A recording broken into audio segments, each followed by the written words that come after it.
ઝઘડિયા અને ભાલિયા તાલુકામાં સૂચિત લિગ્રાઇટ પ્રોજેક્ટ સામે આદિવાસી સમાજમાં વિરોધ જોવા મળી રહ્યો છે.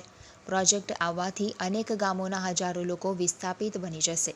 ત્યારે રવિવારના રોજ ભાલિયાથી રેલીનું આયોજન કરાયું હતું, જેમાં આદિવાસી લોકોએ પ્રોજેક્ટ માટે 1 ઇંચ પણ જમીન નહીં આપીએ તેવો હુંકાર ભર્યો હતો.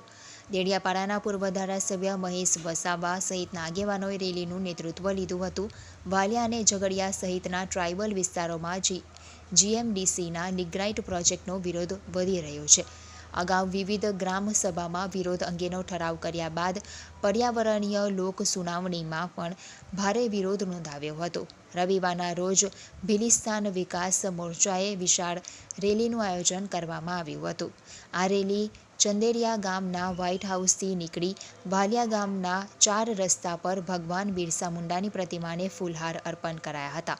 ત્યારબાદ વિવિધ ગામોમાં ફરી હતી, જેમાં આદિવાસી આગેવાનો પ્રફુલ્લ વસાવા, રાજ વસાવા, ઉત્તમ વસાવા, કોકિલાબેન તડવી, વિજય વસાવા અને કિરીટ વસાવા સહિતના આગેવાનો જોડાયા હતા. આગેવાનોએ જીએમડીસીના આ લિગ્રાઇટ પ્રોજેક્ટનો વિરોધ નોંધાવ્યો હતો અને પ્રોજેક્ટ માટે જમીન ન આપવાનો હુંકાર કર્યો હતો. લિગ્રાઇટ પ્રોજેક્ટના વિરોધ પ્રદર્શનને લઈને રાજકીય ક્ષેત્રે પણ ગરમાવો આવી ગયો હતો.